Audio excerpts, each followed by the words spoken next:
Well, hey, y'all. Welcome to the Oak Grove podcast, the summer edition, and we are talking about all things travel this summer. I'm Reverend Melissa Kime-Hall. I'm one of the pastors here at Oak Grove, and I'm here with one of our youth, Mary Lawton Jones. Today, we're going to be talking about things, about going places that are outside of our comfort zones, like sleepaway camp or vacation Bible school. We're particularly going to be talking about Camp Glisson and experiences that I've had there and that Mary Lawton has had there, and how Camp Glisson is helping youth and children grow in their faith and in their leadership skills. And Mary Lawton, tell us a little bit about how you got here today. Yeah. Hey guys, I'm Mary Lawton Jones. This fall I'll be a junior at Chamblee High School. I've been at Oak Grove almost my whole life. We moved just a few streets over, so into the neighborhood, the summer before I started kindergarten. So that's been about, I think, 10 or 11 years now, and I've just been at Oak Grove my whole life. I come to church and youth basically every week. I look forward to it every single week. It's one of the highlights of my week. And I'm part of bell choir and youth choir. I acolyte on Sundays, and then I'm also part of student leadership with youth. Cool. Well, Mary Lawton, I know that you just got back from Camp Glisson. I did, yeah. And Camp Glisson, if you don't know, is a camp up in Dahlonega, Georgia. And give them a minute and kind of explain what it is we're talking about, I guess. Yeah. And it's part of the Camping and Retreat Ministry of the North Georgia Conference. And it's actually been in ministry here in the Georgia area for 100 years. So this is their 100th anniversary, celebrating 100 years of belonging. It offers a variety of summer camp experiences for children and youth, and even some adult camping experiences for those in the disabilities community. And we're just really excited to talk about it today. I grew up going to camp. I was a camper, a counselor. Now I'm on the board of directors. And Mary Lawton, you've grown up going to camp too. Your mom told me it's your happy place. Yep. So tell us a little bit about your experiences, including the one you just had there this past week. Yeah, so I've been going to Glisson. This will be my my 7th year as a camper. I started going the summer after I finished 3rd grade, and then I think I skipped my 4th grade year, and then 5th grade was COVID, and then I've been every year since. It literally is the highlight of my year. Like every day that I'm not at camp, I wish I was at camp, which I think anybody who has been to Glisson can relate to. Yeah. You just think about it constantly. So Glisson is a almost 1 week experience. So you go Sunday afternoon, and then you have Monday, Tuesday, Wednesday, Thursday, full days there. And then you leave Friday, midday. So you're there for 4 full days and then 2 half days. This summer, I'll be at Glisson for 2 weeks. I just got back from my week there last week. And then I'm also going week 5, which is 4th of July week. And this past week, I was at Glisson for something called ELI, which stands for Experiential Leadership Institute, which is like a program run by Glisson. And so it's specifically for high schoolers that are going into their junior and senior years of high school. And the whole purpose of the mission of the organization is showing you who God created you to be and how God created you to lead. So you go for 1 week we call it ELI Leader Week, and that's like your training week for the rest of the summer. And then the stuff you learn during your ELI week, you take that through the rest of the summer by being a counselor at Grow Day Camps. And those camps are held at local churches all around the North Georgia Conference. There's between 2 and 4 held per week. And as an Eli, you choose the weeks you want to practice what you learned at your leader week. So this year I'm doing 2 weeks. I'll be week 4 and week 7, I believe. So that's 1 in June and 1 in July. And I'll be assigned to a church. And then basically as counselors, we bring Glisson to the local churches. So we do a lot of the same activities you would do at Glisson, just at local churches. And the kids have a day camp experience. And that includes one trip, day trip day. So we take them, depending on where the church site is, we'll usually take them to Glisson, and we'll do things like creek hike and pool and just give them a Camp Glisson experience at somewhere closer to their house.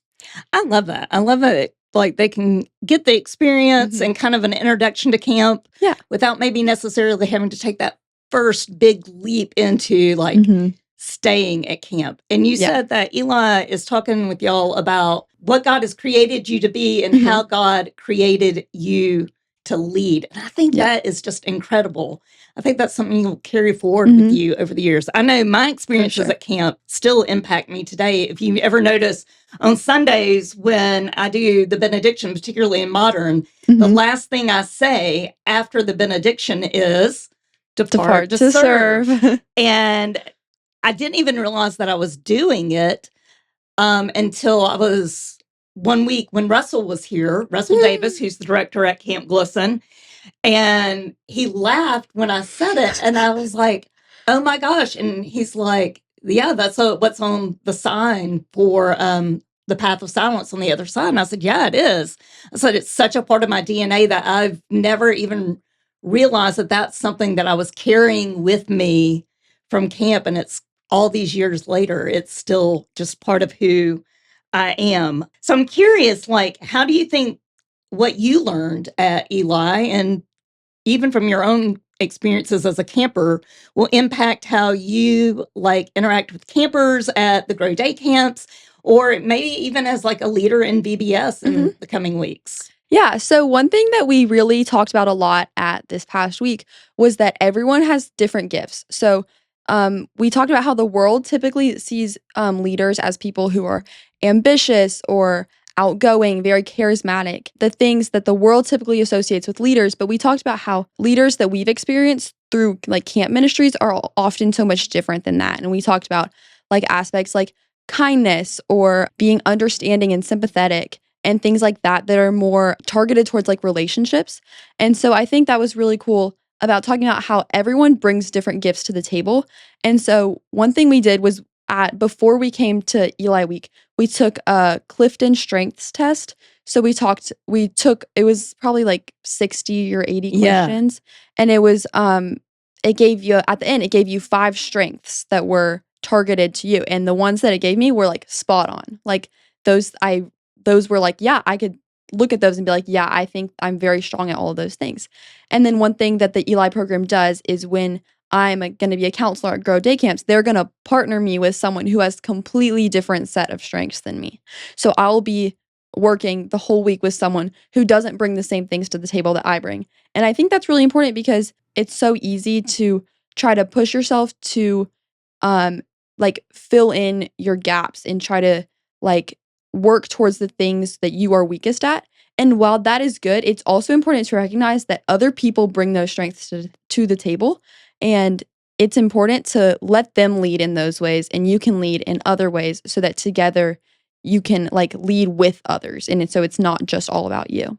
And so I think that'll be really just good for the rest of the summer going into VBS, where I'm going to be leading some rising 4th graders, which I'm very excited about. I think it's just good to realize that everyone is uniquely made. Like everyone is a beloved child of God and has strengths that are special to them, and allowing them to use those strengths is super important. I love that because that's like the whole idea of, there's one body, but each part has a place in the body. I mean, and that's what it's like even on church staff. I mean, Pastor Joseph brings different things to the table than Pastor Beth, and Pastor Beth and I bring different things to the table. And that's what makes it, makes us work together kind of as a team.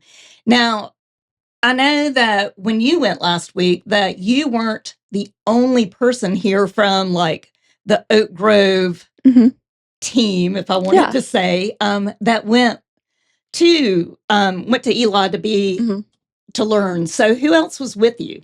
Yeah, Ben was there, who's been on the podcast before, and also Vivian, who did the last podcast for Lent. And me and Vivian have been going to camp together for probably like 4 or 5 years now. She's one of my best friends. So shout out Vivian. Love that.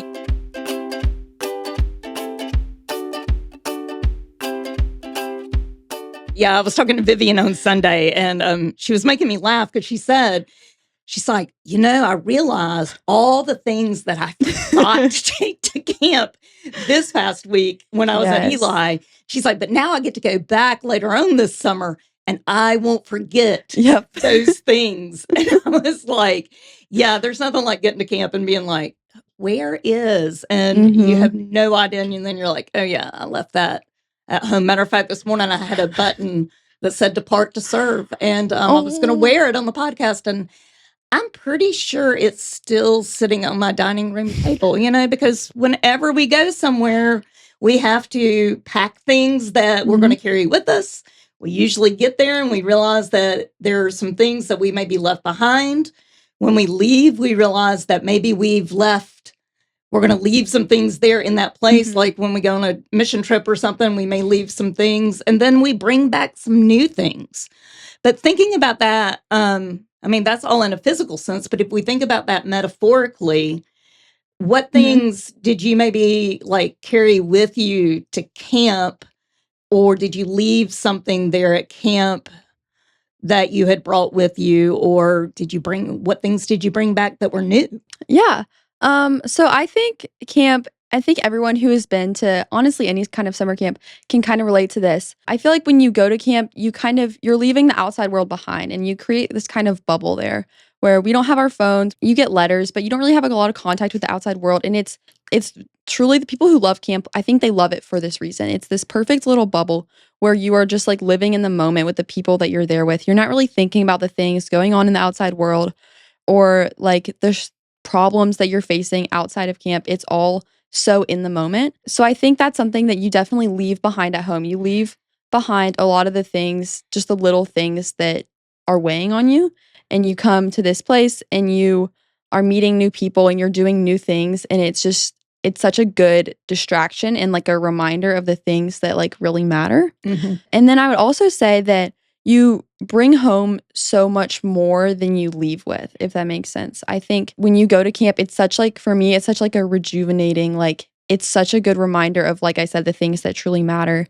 And I think you really do carry that home. It's so easy to be like long for that camp experience and like just like every day you're like, oh, I want to be back at camp. I want to be back at camp. But I think one of the major things that's like been a mindset shift in my mind has really come from the transfiguration of Jesus, the story in the Bible. And it's just really resonating with me. It's like Jesus and his disciples go up on the mountain and then they see Jesus like transformed in like all of his majesty, right?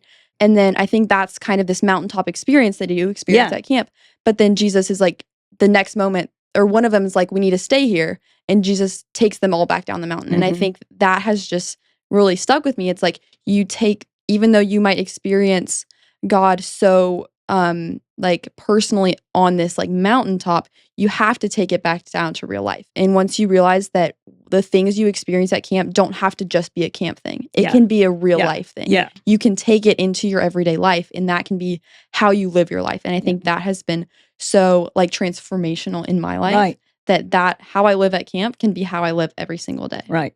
Well, and I think camp, because you're in, living groups, and if you're at home and you don't know what a living group is, they're like part of one cabin and usually a part of another cabin come together to form a group, and they live really in intentional community with each other for an entire week and build these really like strong bonds. And I think there's a lot of character building that comes from being kind of thrown in like a tossed salad. Definitely. With people. Yes. So I brought one of my living group pictures from when I was a camper with me today. I was going to show it to you because they've changed so much over the years. Like ours were like black and white and kind of goofy. Like we were always trying to like make like some kind of theme happen, but it didn't always carry off. Like everybody who's looked at this is like, why are y'all so mad at each other? And I'm like, we weren't mad. I forget what we were trying to look like surly teenagers or something because we were middle schoolers. But like, I still know a lot of those people.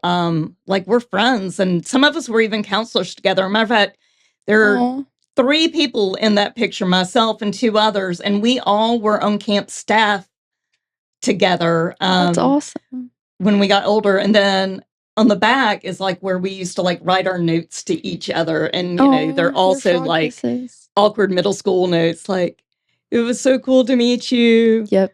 Have a great summer. Yeah, it's funny how so many of these like traditions have kept going. Like I can name pretty much. I have 2 of my living group pictures here. I can name pretty much, maybe not every single person, but I can name most people in those pictures. Right. we now do our notes to each other, which we call frog kisses. We do those on a separate sheet of paper now, and these are my frog kisses from this past week at Glisson. Oh, I love that. Yeah, it's really special just getting like to see, like getting to keep this picture and like keep that physical memory of the week that you've had. The week that you've had, yeah. I think that's really cool. And I think that's the great thing about living groups is that you do build this real strong bond with people. Definitely. That maybe you never would have met any other way. Exactly. If it weren't for camp. If it wasn't for camp. And, Glisson was kind of one of the first places where I felt a call to ministry. And so when I go back there are these kind of little touchstone spots that I have to go visit. And just if I spend a few minutes there, it feels like kind of this renewal, like the path of silence and going into the chapel. And of course, nothing's complete without going down to the waterfalls. Knowing what you know about camp and about your experiences there, what advice would you give to anyone who's thinking about going to camp or who's going to camp maybe for the first time, whether it's Camp Glisson or another sleepaway camp or maybe even a day camp? What advice would you give them? I would say that it's definitely going to be scary at first. Like that first year, I would probably, when I was little, I was a very sensitive child. I didn't really like meeting new people. I didn't really like doing new things. I liked my personal little bubble of comfort, and I didn't really like stepping outside that. And so that first year, a hard time imagining that. I know, it was very different. I didn't like doing things that were scary, and I think I don't think any of us like doing things that are scary, but I think that's one of the main reasons I didn't go back that next year was because I didn't have a friend to go with, and I was so scared of doing it alone. But then, it's just the growth that happens when you do hard things that is so good for you, because now I think it's the transformation that I've experienced is I love doing new things now. I love talking to new people. I love trying new things. And I truly attribute it all to camp, going to camp year after year, because now I'm so looking forward to meeting the new people in my living group. And I can't wait to do the new things that would have been so scary to me at first. Just being silly, doing funny things, doing a skit in front of everyone in the chapel. I used to I would have dreaded that when I was little. And I think just realizing how much fun it could be made such a difference to me. And that's one of the reasons that I'm so passionate about I want to be a counselor this year. And that's why I love teaching kids Sunday school. And I'm so excited about those fourth graders in VBS and those are the same kids I teach Sunday school to, because I want to show them that church is fun and camp is fun and doing fun things can be so much fun. I want to be that person that can make that difference in their life and show them the fun experiences that they can have if they step outside their comfort zone. So yeah, it's really important to me. I think that's really great advice, especially because it doesn't really matter if it's camp or if it's vacation Bible school or it's coming maybe to Sunday school for the first time.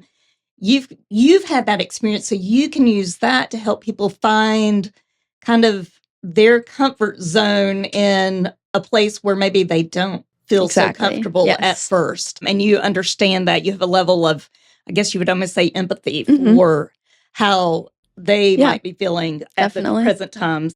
I love hearing you talk about that, because going to camp the first time is kind of scary because you don't know what you're going to be doing. You don't know what you're going to be doing. You don't know the people you're going to meet. It's all such an unknown experience. Yeah. But it can be so good. Yeah. If you lean into it. Yeah. Well, I really appreciate you taking a little time out today to talk with us about Glisson and talk about leadership and growing in your faith and how you're learning to serve here at Oak Grove and even beyond Oak Grove at some of the Grow Day camps and things this summer. If you'd like to know more about Camp Glisson, I would be happy to talk with you about it. You can reach out to me at mkime-hall@ogumc.org. I also want to invite you to find out about all the great things that are happening here at Oak Grove by checking out the church website, ogumc.org. And you can join the conversation online at Facebook, Instagram, and YouTube. Mary Lawton, thank you so much for being here with us today. Of course. It's been awesome. Love talking about camp with you. Maybe sometime you and I'll get to be at camp together even That for would be like a little awesome. while. That would be really Yes. cool, I think. Yeah. So, and Mary Lawton was in same cabin as my daughter Yeah. this last week. My daughter is a counselor there this summer, so I thought that was fun. So thanks, guys, for being here with us today at the Oak Grove Podcast Summer Edition, and we'll see you again soon. Bye.